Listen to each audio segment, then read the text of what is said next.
जैसे जैसे ये साल खत्म होने को आ रहा है, वैसे ही आए दिन इंडियन पॉलिटिक्स में कई चेंजेस और जजमेंट्स देखने को मिले हैं। एक तरफ जहां पार्लियामेंट में यूनियन ने कॉलोनियल एरा के सारे क्रिमिनल लॉज को हटाने की मांग की है, वहीं अभी हाल ही में सुप्रीम कोर्ट ने सेम सेक्स मैरिज पे अपना इम्पोर्टेंट फैसला सुनाया है। अगस्त में मॉनसून सेशन के दौरान union home minister Amit Shah ने कॉलोनियल एरा के लॉज को हटाने के लिए 3 नए बिल्स पेश करके लोगों को चौंका दिया था। Union has suggested to replace the Indian Penal Code, the Indian Evidence Act and the Criminal Procedure Act with भारतीय न्याय संहिता, भारतीय साक्ष्य अधिनियम एंड भारतीय नागरिक सुरक्षा संहिता। पर क्या आपको मालूम है, जिस पार्लियामेंट्री कमेटी के पास ये तीनों बिल जांच के लिए गए हैं, वो 2 सेक्शन को वापस से क्रिमिनलाइज करवाने का सोच रही है और इसी से जुड़े यूनियन गवर्नमेंट को रिकमेंडेशन भी दे चुकी है।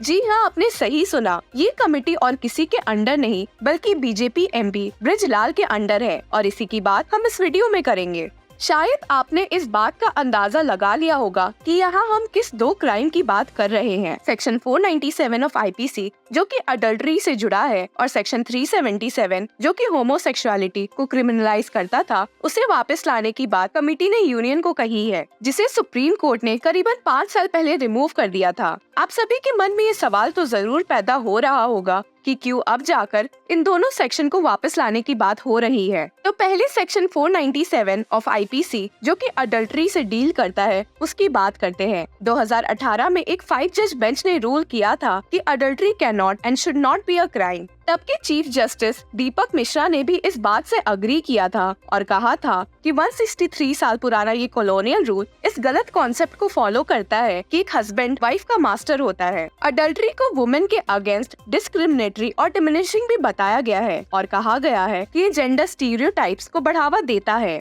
जैसे कि आपको ध्यान होगा कि ये लॉ सिर्फ एक आदमी को ही पनिश करता था और ना कि एक वुमेन को, और इसी को चेंज करने के लिए कमेटी ने रिकमेंड किया है कि इस सेक्शन को वापस क्रिमिनलाइज करके इसमें जेंडर न्यूट्रल टर्म्स यूज हो ताकि औरत और मर्द दोनों ही इस सेक्शन के तहत पनिश हो सके। कमेटी का मानना था कि इंडिया में मैरिज बहुत ही सेक्रेड है और इसको बचाने के लिए ये सेक्शन वापस लाना जाना चाहिए। It recommended for the sake of protecting the institution of marriage this section should be retained in the Samhita by making it gender neutral.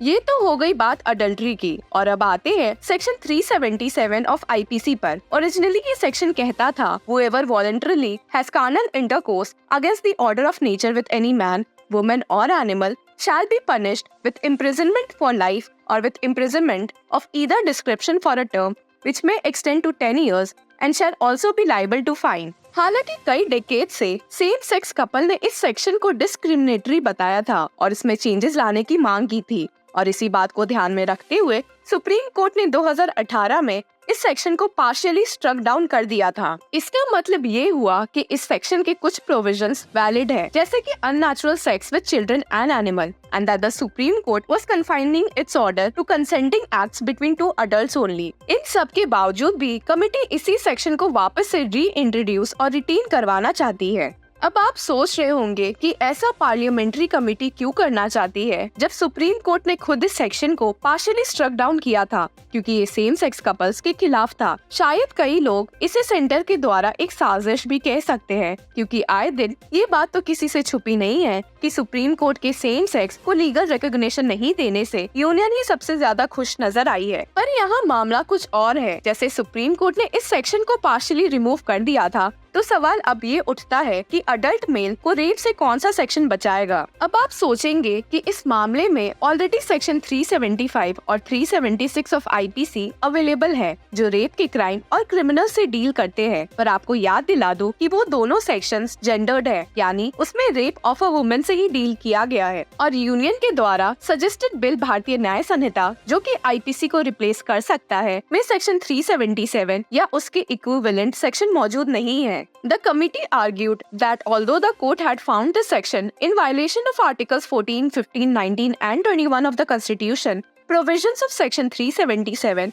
remain applicable in cases of non-consensual carnal intercourse with adults all acts of carnal intercourse with minors and acts of bestiality। तो बस इन्हीं बातों को ध्यान में रखते हुए committee ने सेक्शन 377 को रिटेन करने की मांग की है, पूरे सेक्शन को नहीं, बस नॉन कंसेंशुअल एक्ट से डील करने के लिए। अमित शाह ने यूनियन द्वारा पेश किए गए तीनों बिल्स को BJP MP Brijlal headed parliamentary committee को फॉरवर्ड कर दिया था, ताकि वे इसकी अच्छे से जांच कर सके और 3 महीने के अंदर एक रिपोर्ट दे सके। हालांकि कई लोगों ने इस डेडलाइन के खिलाफ उंगलियां उठाई थी। कहा जा रहा है कि 3 मेंबर्स ने अब तक इस मामले में डिसेंट फाइल की है, जो कि कांग्रेस एमपीज अधीर रंजन चौधरी, दिग्विजय सिंह और डीएमके एमपी एनआर एलांगो है। इस मामले में विवाद का एक मेन पॉइंट ये है कि यूनियन द्वारा इन क्रिमिनल लॉज के हिंदी नेम्स अभी तक एक्सेप्ट नहीं किए गए हैं। यहाँ तक ये भी कहा गया था कि शायद कमेटी इंडियन पीनल कोड के नाम के साथ छेड़छाड़ नहीं करने का रिकमेंडेशन यूनियन को देगी, पर इन सब के बावजूद the committee said that the naming the bill in Hindi will not violate article 348 of the constitution as its text is in English. इसके साथ ही बिल में माइनर ऑफेंसेस के लिए पनिशमेंट एज कम्युनिटी सर्विस से कमेटी बेहद खुश दिखी है, पर उन्होंने इस बात पर काफी जोर दिया है कि द टर्म कम्युनिटी सर्विस को काफी अच्छे से डिफाइन करना बेहद जरूरी है। It further suggested that a provision में also be made with regard to making a person responsible to supervise the punishment given in the form of community service. जिनको नहीं पता उनको बता दे कि कम्युनिटी सर्विस एक ऐसा काम है जो आपकी लोकल कम्युनिटी को हेल्प करेगी, जैसे आसपास की सफाई करना एंड एज सच। इसके साथ ही कमेटी ने सजेशन दिया है कि मेंटल इलनेस टर्म को अनसाउंड माइंड से रिप्लेस करना चाहिए। कमेटी ने आर्ग्यू किया कि मेंटल इलनेस एक्विटल का एक ग्राउंड नहीं हो सकता है और ऐसे में लीगल इंसेनिटी प्रूव करना बेहद जरूरी है। कमेटी ने इस बात पर भी जोर दिया है कि मेंटल इलनेस का कॉन्सेप्ट अनसाउंड माइंड से काफी बड़ा और कंफ्यूजिंग है और उसमें मूड स्विंग्स और वॉलंटरी ड्रिंकिंग भी शामिल है। It stated the word mental illness in this Sanhita may be changed to unsound mind wherever it occurs, as the present one can create problems during the trial stage, as an accused person can simply show that he was under the influence of alcohol or drugs during the time of the commission of crime, and he cannot be prosecuted even if he has committed the crime without intoxication। इसी के साथ ही committee ने death due to negligence की punishment अभी के 6 महीने से बढ़ाकर 5 साल करने की भी सजेशन दी है। अब देखना ये होगा कि इन सब मामलों में यूनियन अपना क्या फैसला सुनाती है। यूनियन ने सारे कॉलोनियल लॉज को चेंज करने का फैसला लिया है, जिसकी वजह से सारे न्यू क्रिमिनल लॉज पेश करने पड़ रहे हैं। इन रिकमेंडेशन में यूनियन का क्या फैसला रहेगा, जानने के लिए कीप फॉलोइंग लॉ चक्रा।